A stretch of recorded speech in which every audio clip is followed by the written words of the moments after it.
All right, everybody, let's go ahead and dive in.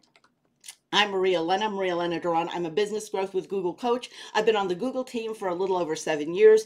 I've owned a business for a little over 20 years. So I started at the very beginning, grassroots, and I learned from other people's experience, some great mentors. I was in a business incubator, so I do understand the value of having other people's support.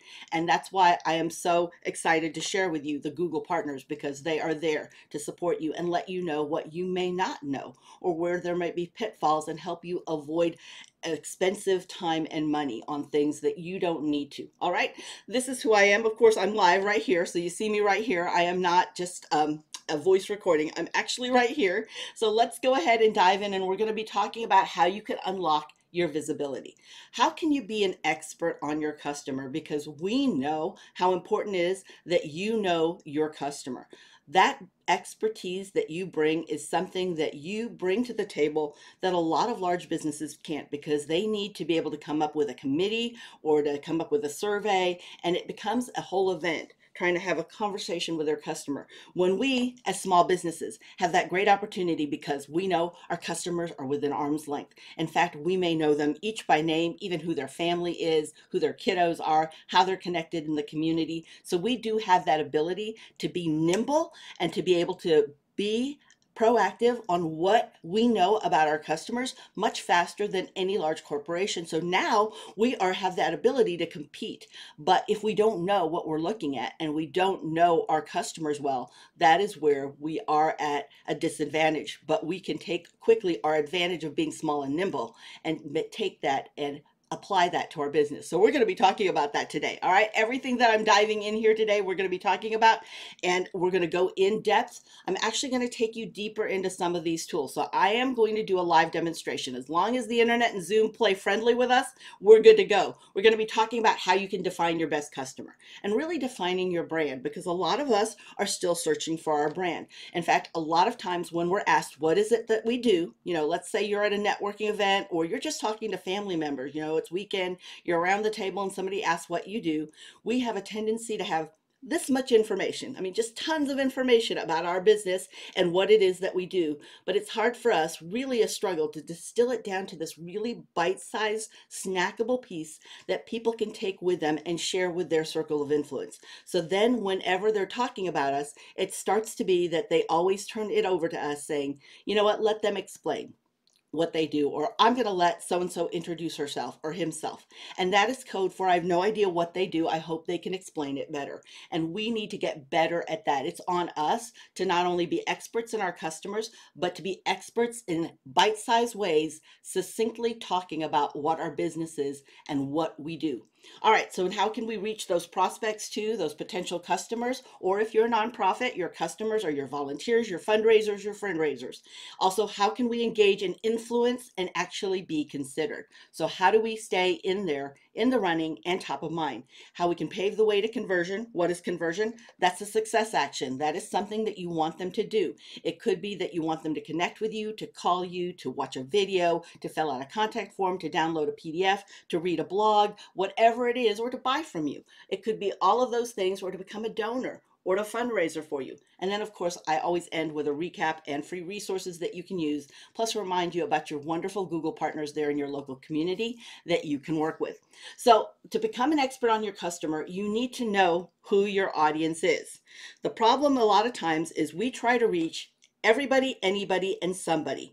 And the answer to that always is their second cousin, nobody. We all know way too many people. So when we're asked, hey, do you know anybody who could do this, or people that can fog a mirror? I can help anybody that can fog a mirror. That is too wide, and we are totally wasting that interaction and saying that comment, because people, that's too much. It is too much. We need to be able to succinctly focus on what it is that we provide and who we serve. Does that mean that we cannot serve anybody, everybody, and somebody? We absolutely can.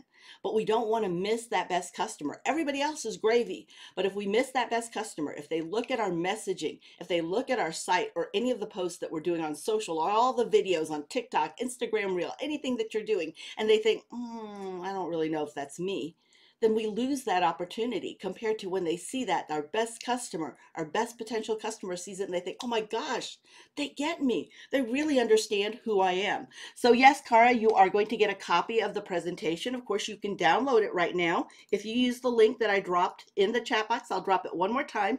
You can see that right now. Again, it'll be only available while I'm in session. After that, you will be emailed a copy of all of that and a recording, okay? But it'll be later this afternoon. Give me a chance to render it because I don't have a whole team. I just want to get everything up there for you and all the information to you all complete, so I'm not sending you a bunch of emails, okay? So how do you reach your audience? How do you engage your audience too? Oh, you're very welcome. You're welcome. How do you engage them? Where do they go to find answers? Do you know where your customers look? Where is it that they are asking? Is it on Google? Are they really, are they more when they do discovery, they're on Instagram or TikTok? So they're looking for options, or maybe they're looking for how other people have solved things. Where are they looking for that? So take a look and really understand who your customers are.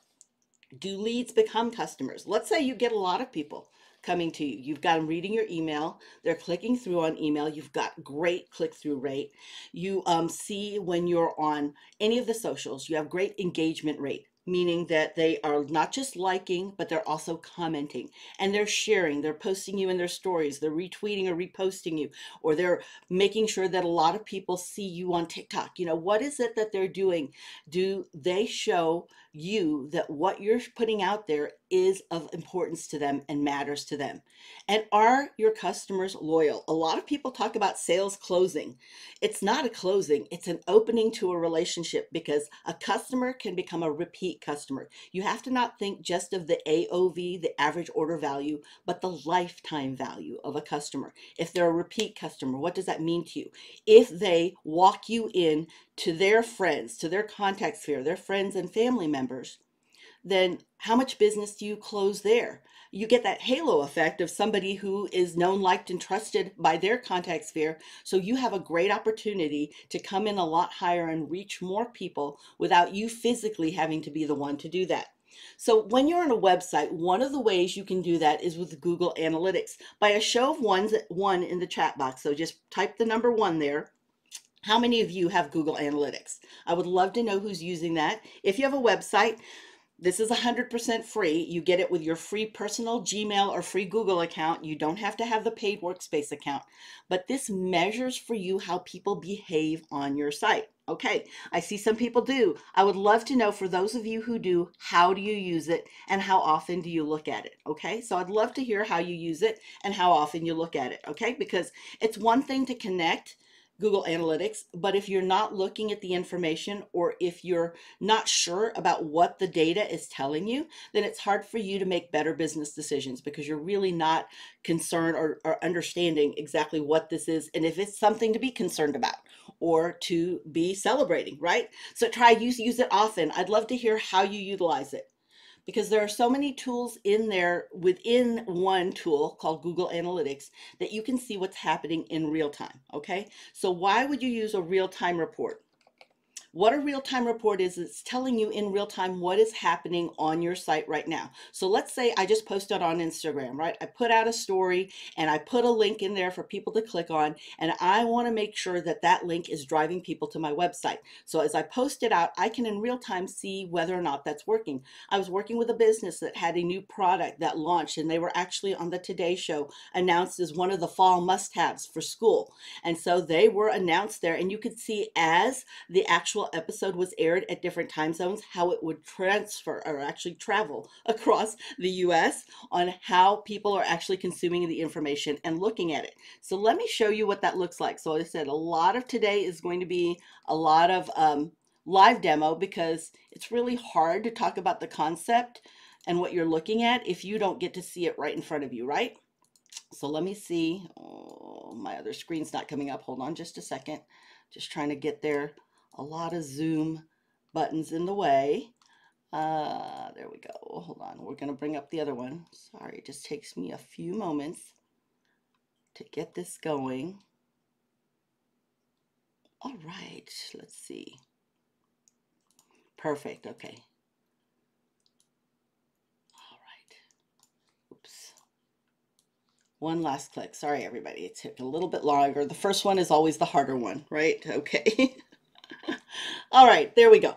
All right, so this is what it looks like when you are in your Google Analytics account. This is where you fall or you land by default, okay?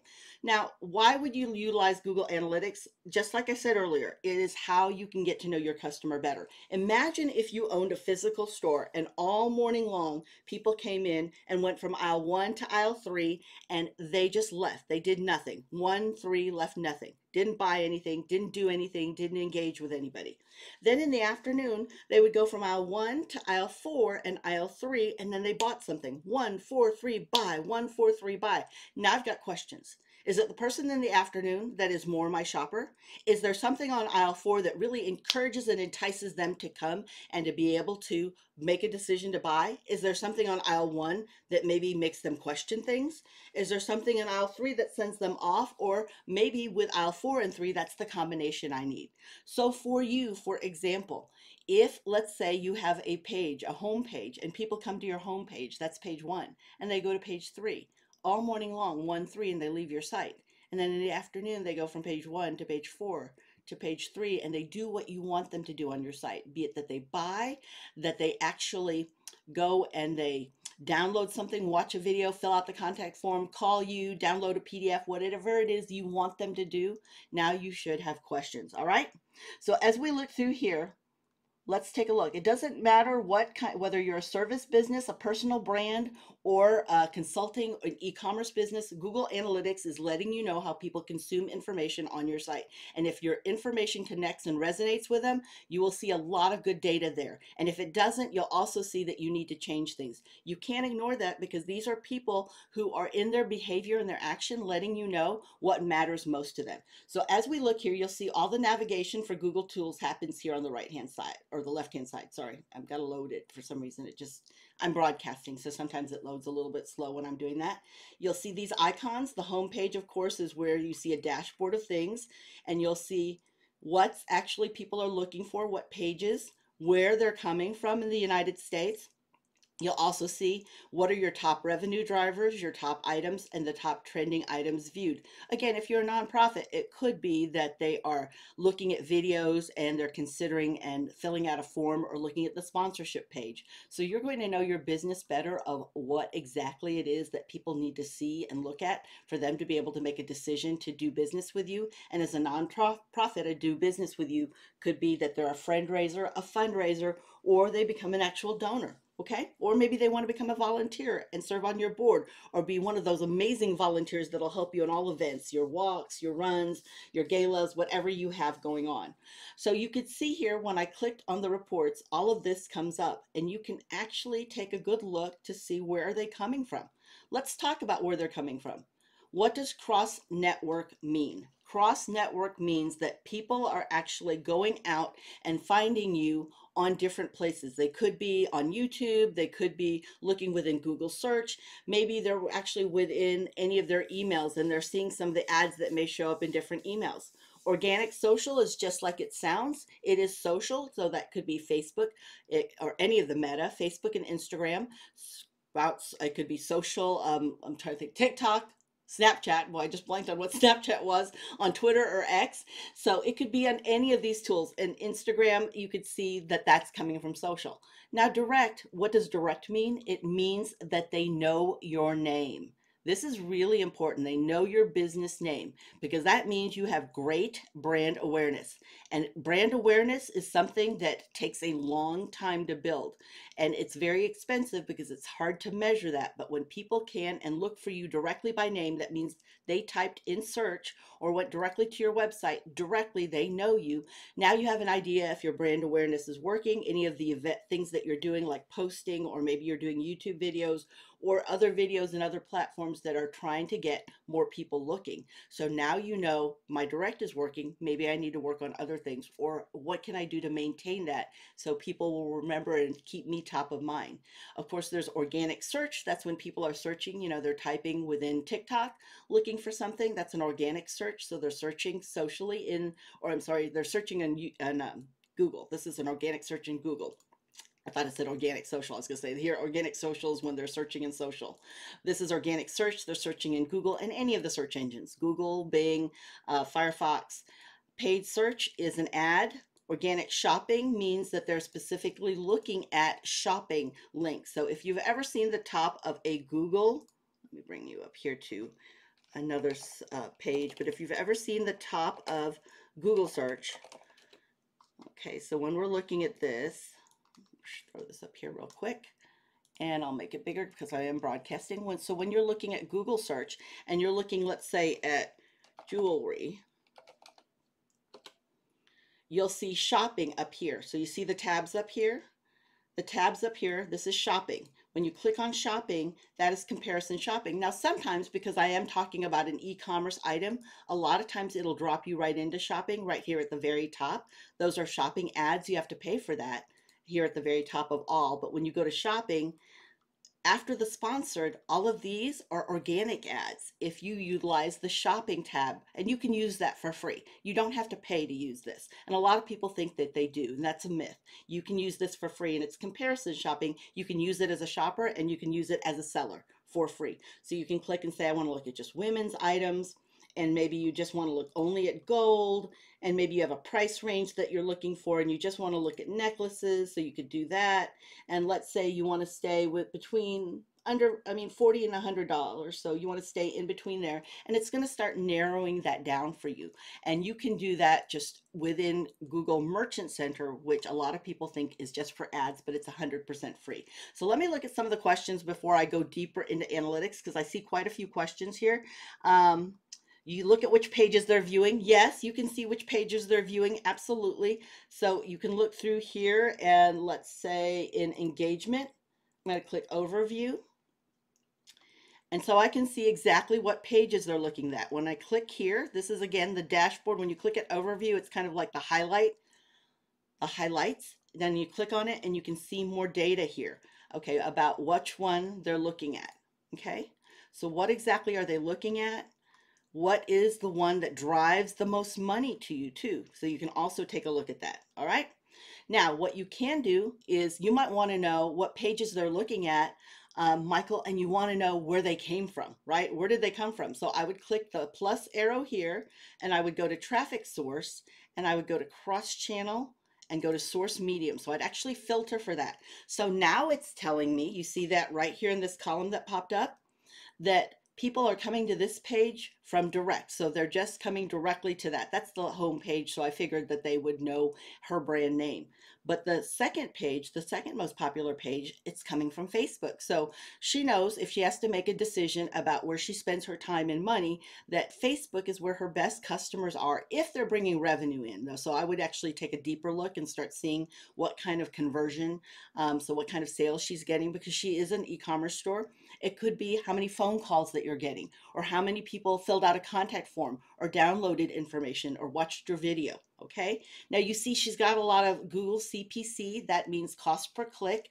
That's when you pay for a Google ad. So all of these are Google ads driving traffic to her site. So she can see her Google ads are working, as well as Instagram. And this is just 10 rows. So if you want to look at everything, it'll bring that up, and probably a little slowly since I'm broadcasting. But then you can see Instagram's working for her, and a lot of Google, so she's doing a lot through Google search, because she knows that 94% of people go there when they want to know, go, do, or buy. So you can look at your pages in that way.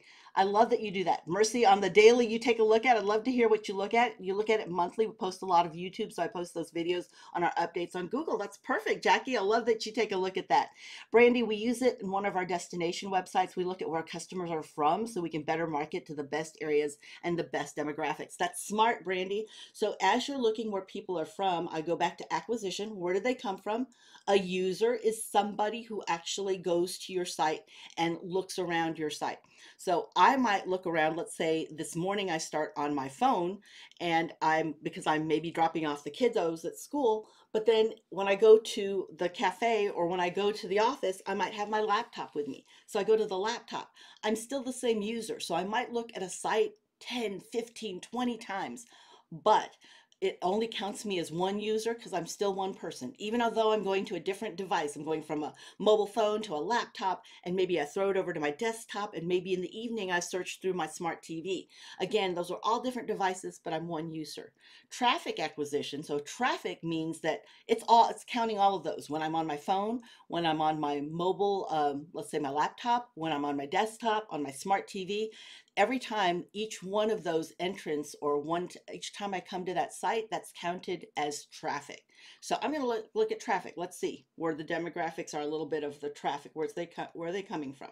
Okay, we see how they're coming here, but let's go ahead and do an overview. We want to know where, like Brandy. Okay, she wants to know where they're coming from. All right. So we see top countries, United States. All right, so we can take a look and see who's active here. But we can go down here. Let's see. I'm going to actually go into real time. Actually, the report snapshot. Sorry, guys, I'm switching on you. But I want to go into here to actually see the countries. So I'm going to view in the countries where they're coming from. And then I might even drill down more than that to see where in the United States they're coming from. So I might not just want to look at country. I might want to look at city. Okay. And so I see by city, Dallas is her big place. So if she had limited time and energy, I would be posting and talking about all things Dallas, just because I don't want to miss that best customer, especially if they're the ones that brings me the most money. Now, when I look through her list here, go down here.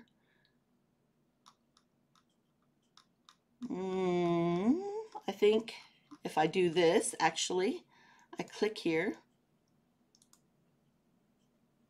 it will reorder it by the most, and I see Orlando's the most. So I'd actually spend time talking about Orlando and focused on Orlando, probably Atlanta, New York, and maybe even Chicago. If I had limited time, I would focus on that. So you see how you can start making better business decisions and decisions on how you budget your time, especially if you're working with customers, by really understanding what your numbers are saying. So let me see. Yes, all of this is free to use, 100% free to use, okay? You have a B&B up and running, no worries, but you need to know where people are coming from. For a B&B, where are they coming from? So this is an e-commerce store, but let's say you had a destination, okay? Let's go to a destination. Let's see. So if you had a destination, so you want everybody to come out to Nebraska, then you would need to know where people are coming from. Are they all just coming from Nebraska? But where in Nebraska are they coming from? Okay. Is it just the whole state, or is there one that's more where where I need to focus, or another? So I'm going to go down to city. Is it more men or women? So it could be I'm focused on age. Maybe I want to know the best age. What kind of language, what kind of trends work with the age group that would best come to see me. All right. So I can see in Omaha, we really don't know the age, but we look down here at some of these places, and then we look at Omaha because there's several cities in Omaha. It might just have Omaha as a general. And so it's 25 to 34 down here also. So, it's kind of wide open. Maybe age isn't the differentiator. Maybe it's gender. So we might see more female, but there's also male here. Again, we can start drilling down and filtering. Is it a platform? Are they better? Are they more likely to use a iPhone or an Android? Okay, so that can help us. Now, there are great things that are neat, N-E-A-T, to know, and then there are things you need to know. Okay, so what you need to know are how you can know your customer better, because if your messaging does not connect with them, then there is nothing in the world that you can do. If they don't feel like you exactly understand them, then there is nothing in the world that you can do, that you can post, that you can pay to be able to get their attention, because it's not connecting with them. Does that make sense to everybody? Okay. Is the benefit of using Google Analytics for your website dependent on SEO? No, so SEO has changed quite a bit because of AI and AI powered search. David, SEO has changed quite a bit. If you don't know your customers, that's where it doesn't matter how amazing your SEO is. If you don't know the lingo of your customers, their needs and their wants, then you can't win at SEO. This is so important. When Google rolled out a little over a year and a half ago, the helpful user content, and when AI powered search started to come in, and it's just at the start, everybody, it's still coming on strong. It's not completely there. So understand you're getting a heads up to start really getting to know your customer. And that's the superpower that we have, is that we are nimble enough to do that right away, and that we can get ahead of the pack in doing that. All right, everybody? Hey, I wanted to take a moment to give a shout out to our sponsor, Shortform, which is a wonderful tool to help you be able to work smarter, not harder, by being able to take tremendous amount of information and get to the actual gist of it. Really, all of the key points, from blog publications to articles to actual videos in YouTube to books. You have all of that available to you through Shortform, and I've got a free trial available for you utilizing this link. Every week I do the Google update, which every Wednesday the audio format comes out in our free community, and then on Thursdays you get it by email. How I'm able to do that, because I look at 65 to 70 different sources, again, from video to actual articles and publication, is I'm able to utilize Shortform to help summarize and look at exactly what is the key points that would be of most interest to me, and whether or not I should delve in deeper so that I can apply how you can actually apply that as a small business and content creator, making the most use of an update for you.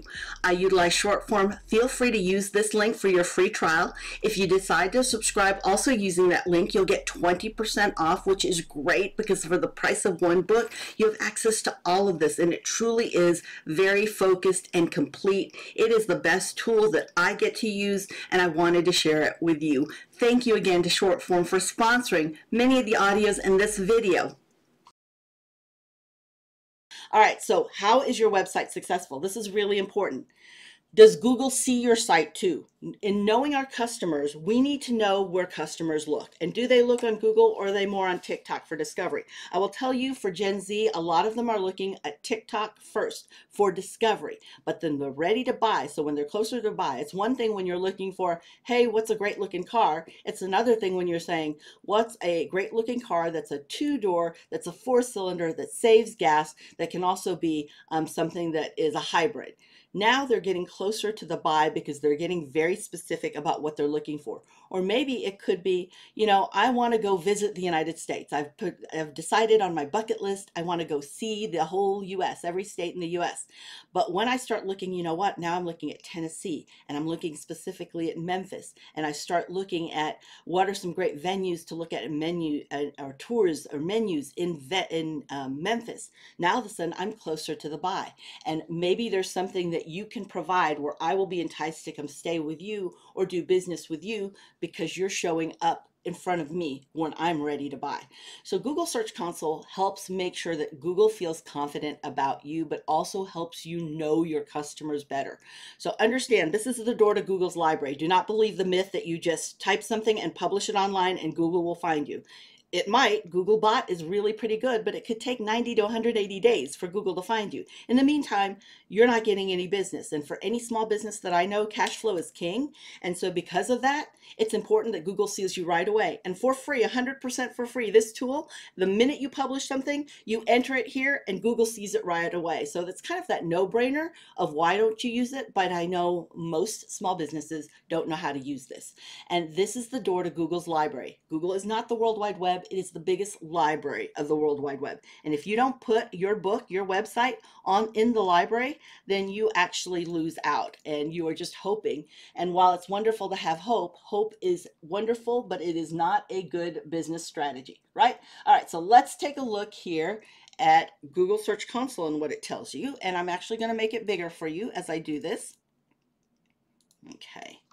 And let's go to a live demo. All right, this is Google Search Console. Now, what I love about Google Search Console, and I was actually working with an influencer with this, she markets a lot of home interior design, okay? And she's an influencer, so she doesn't have her own shop. She's an affiliate for so many different things, from Home Depot to Amazon. But what she was able to do is she could look at her full report here, and she could see her average click-through rate and her average position. You want to be in the top 10 searches. So one page of Google search, or one swipe when you're on a mobile device, because 84% of us go to mobile first also, you want to be in the top 10. So if you're in position 18.3, you're not quite there. You're on the second page. And most people, unless they're just really hunting you down, do not look at the second page of Google. They look at the first page of search. So how do you show up in the first page of search? You align with what people are searching for. So what do you know what people are searching for? Well, let's take a look. Let's look down here. We know these are the words that they're looking for, right? She's in position 1 for this, which is great. All of these are nice, healthy positions. But look at this one, glitter pumpkins. She's in 15th position. People like it. They're clicking through when they like it, but she's at the 15th position, so they're not really seeing her. So she might want to do something on everything on her site that says glitter pumpkins. But I'm saying that as a small business, you're trying to take care of customers and everything else. Why do you want to guess where you're going? So click on pages. Let's click on that, going into what Michael was talking about earlier. What pages are getting the best? Okay, let's take a look. Impressions, that is how many eyeballs are looking at your site. So eyeballs are good. But if you don't have click-through rate, then they're just curious, but that doesn't mean that they have any real interest. Click-through rate lets you know by that action that people are actually interested in what this page says. So a good click-through rate is between 4 to 9% is a good click-through rate. Okay, 4 to 9%. So she's got a good click-through rate, good impressions here. Her position's a little bit low, and that's probably because of competition. So I would tell her, to stay consistent and maybe do some more brand awareness for this particular page. But let's look, because there's other opportunities here that may be more low-hanging fruit. Well, like for example, this one. She's got 5,596 people. Those are eyeballs looking there. She has a 0.4% click-through rate. Remember what I said about 4 to 6% is good? So she might look at this and go, you know what? I need to do something about this page and make it just really awesome because people aren't clicking on things. So what is it that is on this page that is not really engaging or interesting them? Because the eyeballs are there, but I don't have the click-through rate. And I guarantee you, once she gets this click-through rate down and really understands what people want to see on this page, she will raise this position. It's low-hanging fruit for her because it's almost in the first 10 searches. It's got a lot of eyeballs. It just doesn't have a lot of click-through rate. So if she had limited time, energy, and money this month, I'd tell her this is the page to just love on and spend time on, because this is the page, you've got eyeballs, you're just not showing them the right stuff yet, okay? So that's how you can make some decisions here within Google Search Console. Oh, I clicked off of it before I showed you one other thing. Let me go back to it. Another thing you can look at in Google Search Console are links. So you can see who is linking to you, who else is sharing your site, and then you can go love on them because you want them to do that more. Send more traffic my way, send more potential customers, because traffic are people who visit your site, who if they click on things, then now they have prospects, they are potentially interested, and those could be good customers, good donors, good potential guests for you. Whatever your business is, they could be good potential referral sources for you as well, okay? Let's see, I see some questions here. A lot of times if you don't see engagement in your analytics, it could be because of the way you set up your data stream, your data feed. So make sure you get with a Google partner that invited you so you can talk about that data stream. Or again, you can come to another one of my sessions because I'm not going deep into analytics right now. That's not what we're talking about today. But I do have some sessions coming up on Make Better Business Decisions with Analytics, part 1 and 2, where we take that deeper dive on how you can customize what you're doing in analytics, okay? Now, why did I spend all that time doing that, right? I spent the first 40 minutes of what we're talking about doing that because a lot of people don't realize that those two tools are 100% free, and they don't realize and understand who their customer is. They're doing decisions and making decisions by gut, and while that might have gotten you here, it won't get you to the next level. So do you understand your buyers? This is critical. Who is that buyer? What is their challenge? Remember what I said, it's not anyone who could fog a mirror. We are better than that. It needs to be really, who do you serve? Is it the person that needs to be more organized? Is it the person that wants all personal experiences. So they're the ones who do custom dinners. They're the ones who will do private tours. And they're the ones who will go to a B&B because maybe they don't like how commercial or how unpersonal maybe a large hotel is, or it could be that they just want to save, and they just want to, or they want that feeling of home. They travel so much. You really need to know exactly what their interests are, their challenges, the steps that they're taking to fix all of that. You need to understand and know that. All right. So what's their frustration? When you can know that, when you can help them avoid any pitfalls they have as they search on their journey for your product, service, or solution, now they see you as an expert, and it's a great position to be in. Now, you can have more than one buyer. So a lot of people balk because they don't want to talk about, I just have one target audience. No, you can have several target audiences. You absolutely can. So you might have Eleanor, who the reason she wants to use your product is to be more organized, and she likes it because it's easy to help her with time management. And you have Kimberly, who just wants more time. Not because she wants to do more projects, but she wants to connect with people more. She wants to have a good relationship and conversation with them. It could be maybe you also serve Lorna, who also would be a great person for you. Let's say this is what you have. You have a time management, project management tool, and she just wants to improve workflow. She wants to be more productive and better. They're all three your best customers. So do you know them all so intimately well that when your content goes out, they see it and they think, oh my gosh, they get me. That's exactly what I'm struggling with, or that's what I've been looking for.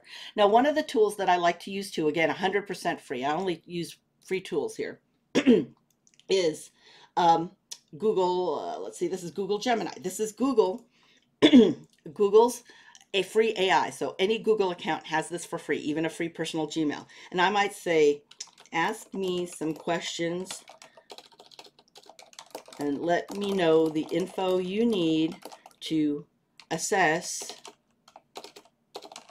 who my best customer is. Okay, oops, I forgot to go to live demo. There we go.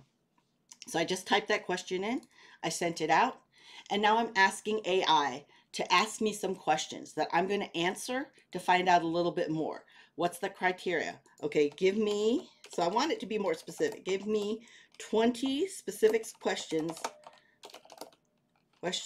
to answer to help me build my buyer persona. So now it's going to ask me those questions, and I'm going to answer those questions, and I'm going to teach my AI who my best persona is, so that when I am needing some content, I can run content that I've written through my AI and say, does this match what my persona is looking for right now? So you might decide to do that. You might know already because you're an arm's length and maybe you're not an AI user, but maybe you are and you want to just use the free tool. You don't want to do any paid tools, but use it to help you get better at understanding who your best customer is.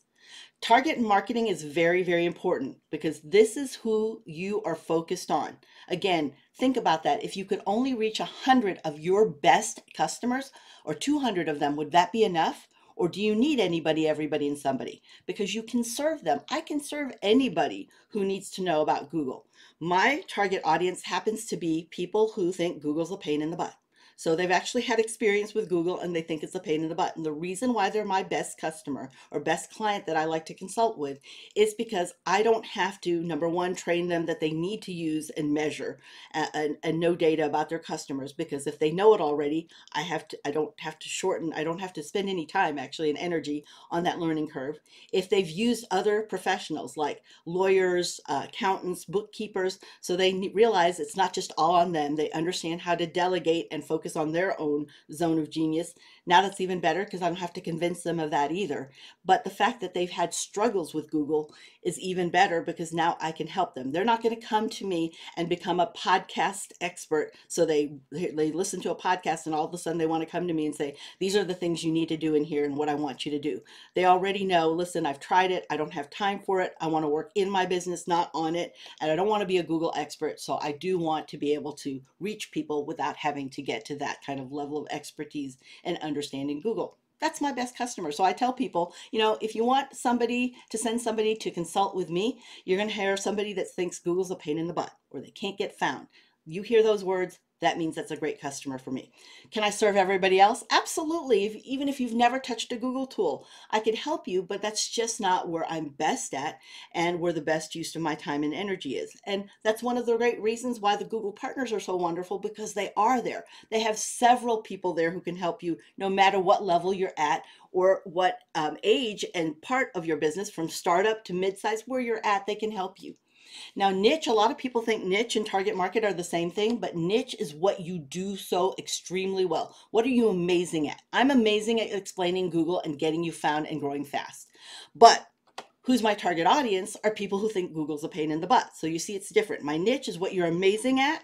Target market is who you do that to and for, okay? So think about that, because you need to remember exactly what it is that you provide. Remember what I said about, we know this much about our business, and the challenge is to drill it down to this much, bite-sizable and snackable, so other people can take it for you and engage their contact sphere.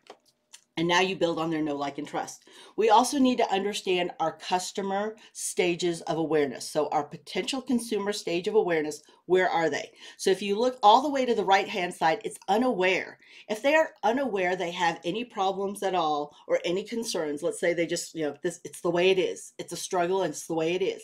If that's where they're at, then if you say, you know what, there is a solution to this problem if you're spending too much time doing this. Well, they're not aware that they have a problem. They don't think it's too much time. That's just life, and they think that's the way it is in working with this. So they are unaware that there's a problem. There is that stage of consumer awareness. The second stage, as you look and move to the left, is that they're problem aware. So we start at the right, we look at the left, problem aware. So they realize, you know what? I'm kind of spending a lot of time doing this. Is there any way to do it better? So they realize there's a problem. This isn't just what can I do? This is life as it is. They're looking now, they realize they have a problem, and they're starting to search for an answer. Do you know where they search?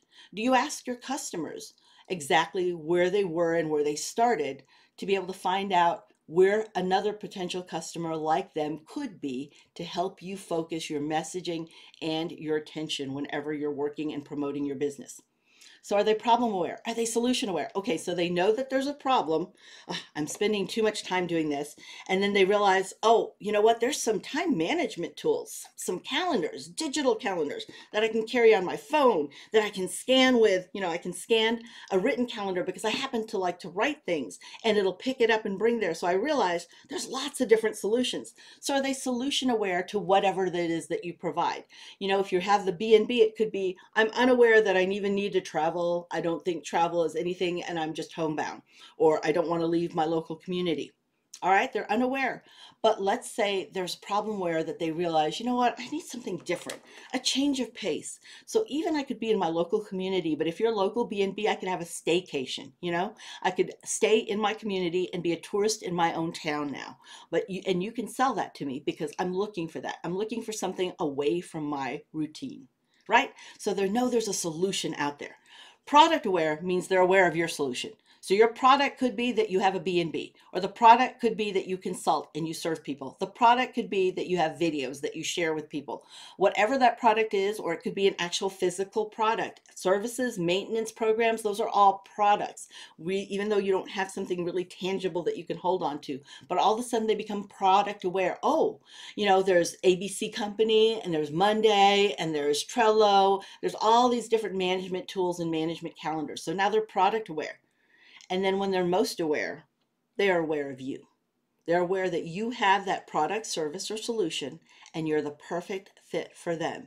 And when they're ready to pull that and ready to say, I'm ready to do this and solve this, they look first and foremost to you, because they see you as the ultimate of who can help them solve this problem or be able to be a solution or helpful to them. Okay? So how does your solution work? Remember what I said. It doesn't matter if you're a product, an actual physical product, if you're a service that you provide. what is the solution that you do? How does it work in 5 steps or less? So really take some time looking at this. When you get a copy of today's slides, and those will be emailed out to you later today, but you can also pick them up right here. I'm going to drop that in the chat because I did see several people come in. You can click on there and get a copy of today's slides. When you get to this slide, spend time on this because this is for you. This isn't for me. This is for you because this helps you drill down in bite-sized pieces exactly what it is that you do. When you find that perfect customer that you are, or the person who connects with your perfect customer, let's say you work with, for me, it could be an accountant. They see thousands of my perfect client all day long. So I need to be able to explain to them in really quick steps, not how to read analytics, but just to tell them, I know how you can read your data and how it can help you make better business decisions. And from there, they can take that and talk to their customers about it and be more feet on the street for me. Okay, so for you, in order for you to engage others, this is really what's important for you to do because we are experts at our business and not everybody wants to be an expert at what we do. In fact, that's why they hire us, right?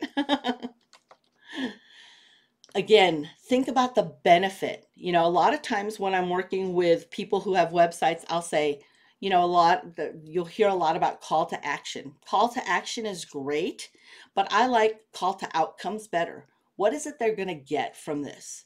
You know, click for the perfect photo. Tap, because a lot of us now are doing just that. We're on mobile first, so tap is the new click, right? So if we tap for the perfect photo.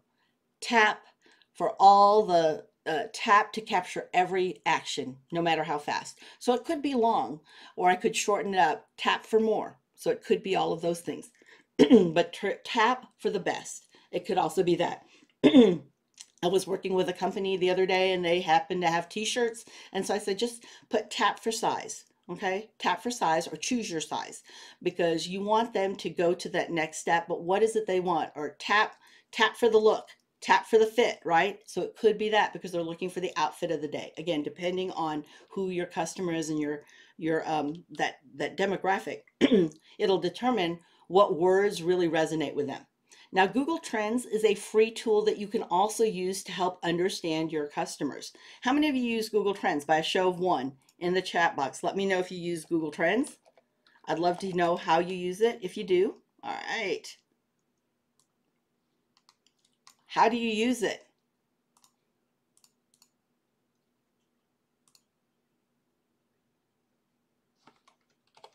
All right, somebody tell me what their business industry is. Not specifically just your name. Tell me your industry and let me know in the chat box.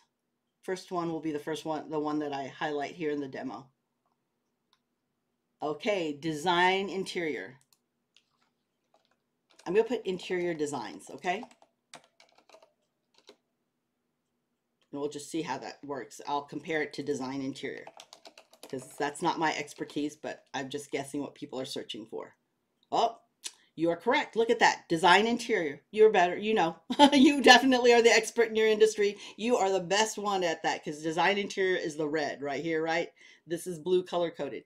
So I can see in the past day in the United States how many people are searching for that. And you see a lot of red. They're in Utah, mostly in District of Columbia, Oregon, and Colorado. That's in the past 24 hours. What are they searching for? Well, for those searching for interior design, they're searching for Architectural Digest, but those who are looking for design interior are looking for Japandi style, SPO, Drexel University. They could be looking out here to architect salaries even. Now, what do these numbers mean here to the right? These are, let me make that bigger. There you go, guys. Breakout means that they're just now searching for it. Just now. This is not something that is before the trend. So if you ever wanted to be for a dance trend or a music trend, you're before the trend of this being searched. That's a breakout. What you see here is 3,400% means that's been the increase. So people have started to search for it and they are searching a lot for architect salary. We don't know exactly what they're searching for in architect salary. You can click on this and you can actually explore it. It'll bring up another tab. And now you can find out exactly what they're looking for in architect, how to become an architect. So they're not looking how much they have to pay an architect. They're wanting to become an architect. Okay, that makes sense. Maybe some students are trying to choose what their major is going to be. So it could be that as college gets started. So again, you know your industry better, but this lets you know what people are talking about. And now you can go to Google Trends and you can see in the past hour what that looks like.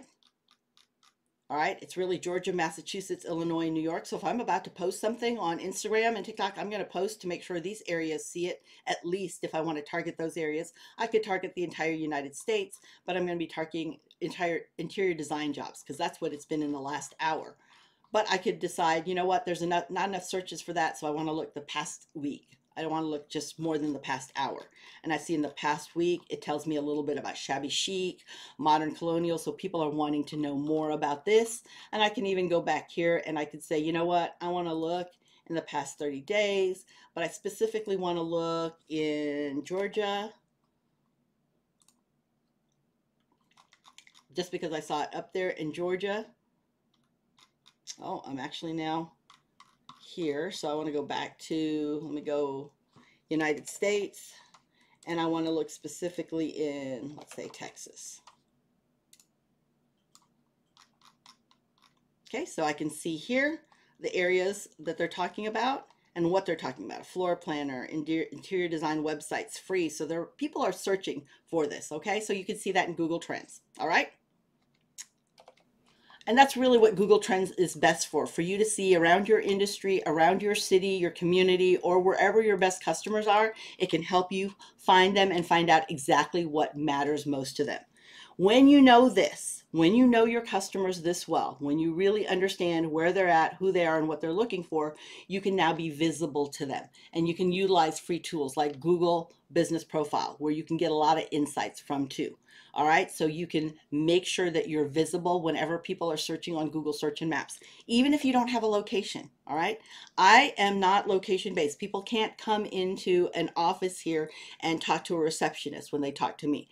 I don't want people coming to my front door. I come to them. So when I put a Google Business Profile out for my business, which is where all my Google reviews live, I actually say that I serve customers at their location. So I tell Google Map not to publish my address, and it doesn't. It just shows that I serve a local area. All right. We talked about Search Console already. Google Shopping is very focused on exactly customers who are people that have product. So you can show up in the shopping tab, Google Images and Google Lens for free, utilizing that. I'm not going to delve deeper into that because we have a whole session about e-commerce, but I just want to make sure you know this so you're aware of places that you can get more information about your customer. The best place that you can get information about your customers that's very low-hanging fruit for you is to look at your reviews. Read your reviews because in their own words, they're telling you what matters most to them. In their own words, we want to use their own words because if they're searching for the best B&B ever, and we're talking about we're the most elegant B&B ever, we're the most sophisticated, we're the most fancy, we're not showing up. They're looking for the best B&B and we're saying we're sophisticated, elegant, and fancy. We're not relevant because we don't match. So the number one pillar in Google's algorithm, that secret sauce that Google puts together in search, is how relevant, how well do you match what people are searching for? And you need to use their words. So read their reviews or your reviews. If you don't have your own reviews, go read your competitors' reviews because they're telling you in their own words, in that competitor's own words, or the reviews to your competitor, they're telling you in their own words, your potential customers, what matters most to them, and also maybe where there are some gaps that your competitor doesn't fill that you can fill too. Okay, now I have put within the actual slides and handout that I gave you some review scripts that you can use. Why is this important? All right, how can you get more visibility with your customers? First, know what matters most to them. You need to know their own words. You're not going to be able to skip that part because if it's not their own words, they won't feel like it connects with them. You need to speak in your customer's language, and it could be different from yours because you are at a different level when you were first created your business. So you were at the searching level, which is where they may be now. But you also want to use those words in your response to them. So when you use words about what makes you feel better and unique in your response, thanks so much for doing this. This is what I strive for, making sure that Google's easy for people to understand and that they feel they have a Google expert they can call in on any time. I say those things because that's what people search for. They look for a Google expert they can call anytime, and they want to get found fast and grow fast on Google. That's why I use those words. So you'll see some scripts there, some helpful hints. And I know that we are at time. So there's a lot more in there about how you can choose exactly who is a good connection for you that will help you understand your best customer. And I actually will go over that more in depth in a video. But right now, because we're at top of the hour, I do want to be mindful of everybody's time. I want to say thank you for being here as well. You'll see at the end of this, actually, I'm going to stop